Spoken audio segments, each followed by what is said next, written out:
Hi, I am Wolf Van Halen. I've been with the Dario my whole life. With Van Halen on bass, there's just nothing better. And I say it right, the Dario. Nobody says it right. Hey y'all, we love bringing you content, so go ahead and subscribe and we'll keep you up to date on everything. We promise.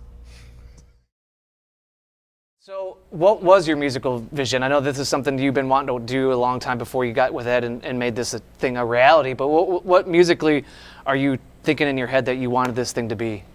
The first thing, here we are in the house that Jack built. Yeah. You know what I mean? So of course, like the White Stripes and Death from Above, 1979 were like big influences. But the thing that really made me want to do it was when Waves used to play with Zach Hill. Mm-hmm. It was like a really short time, and I saw a couple like live videos of that, and because the songs were really simple, and then Zach's drumming is like, pretty crazy. Yeah. And I just was like, I could write stuff like that, so that was what, it was just simple but effective. You know what I mean? Now, was your vision always to not have a bass player, or was it just like economically the move to make, or did you try out bass players that didn't work? Yeah. You're like, let's not do this. Let's just go with Ed. Yeah, absolutely. It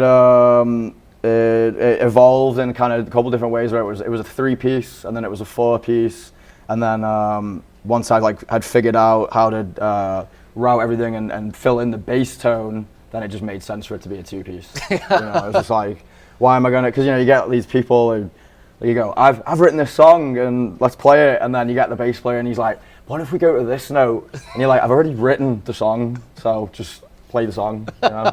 And so just to kind of walk everyone through it, you're running both amps at all times. Both the Music Man and the Orange are going both. Right. Okay. Yeah. And so the guitar's getting routed that, and you got the ABY box here to hit the signal so it splits, right? That's right. Okay. And so what effects-wise is hitting the 2 amps? So side A, we've just got the Pog, and that gives me the octave, and then we got the high watt, and it's from their custom shop. Okay. It's just like an overdrive, and it pairs really nice with the orange to where crank the orange, a little bit of the high watt, and it gets nice and fuzzy but not muddy. Okay. So the Pog, high watt are going to the Orange. That's right. And then everything else on the board, minus obviously the Helicon, is probably for your vocals. That's right. Okay. So everything else, the Whammy and the Echo Dream and the Rat, are going to the Music Man. That's right. Yep. Cool. How did you land on the Music Man? Because this looks like an old one. Again, Atomic Music. Shouts out Atomic Music, Greenbelt, Maryland. Hopefully you have a punch card there, because it sounds like you're doing some business. I do. That's the hookup. If you know, you know. Yeah. They had it for cheap in there. I've been a long time customer in there. Traded some stuff in, and even working out the gate, he was like, "Man, you're getting this cheap right now." He was kind of like, he was a little bit like trying not to give it to me. Yeah, dude. It's the 410. So it's got a lot of power to it, really cuts through. I was using a lot of like big muff fuzzes before, and I just started using the Rat, and it just cuts through so good on the guitar side. What were you using before the Music Man came into your life? I was using the Billy Corgan Big Muff op amp. Okay. And it was cool. We got to open for him. Oh, cool. And I got to tell him, like, dude, I'm using your pedal. It was definitely a surreal experience. Yeah, I bet, man. What was have you had the Music Man for a minute then? Or have you been using other amps? I just got the Music Man for this tour, actually. Okay. But yeah, I use a lot of like Fenders. I was using a Fender Champion for a long time. Okay. Just basically whatever's like the smallest combo to kind of get in the van. Okay. That's the one I'm going to use. Yeah. But.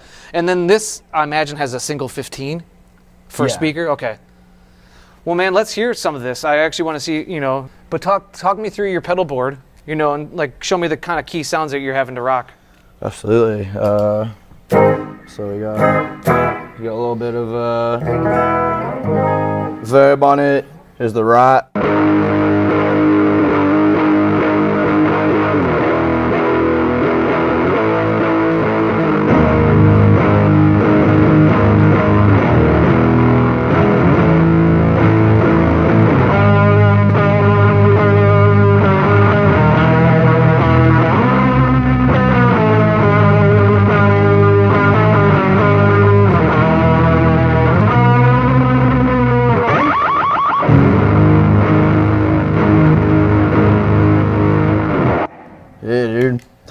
Oh man, that what you're doing with the Echo Dream reminds me a lot of John Dwyer from the OCs. Yeah, definitely hitting the nail on the head. Big influence for me, absolutely. Definitely Rob. I'm not even gonna be like coy about it. Like I definitely Rob this style Who doesn't love one of those? Like, Yeah, it's man. like a laser gun. You know what I mean? I think East Bay Ray used to do that a lot. Dude, too. I was gonna say like a song like "Falling Down" reminds me of Dead Kennedys. Yeah. It's just super verb. Yeah, Verbed definitely. Yeah, definitely drawing from him and B-52s a lot. Yeah, That's rad.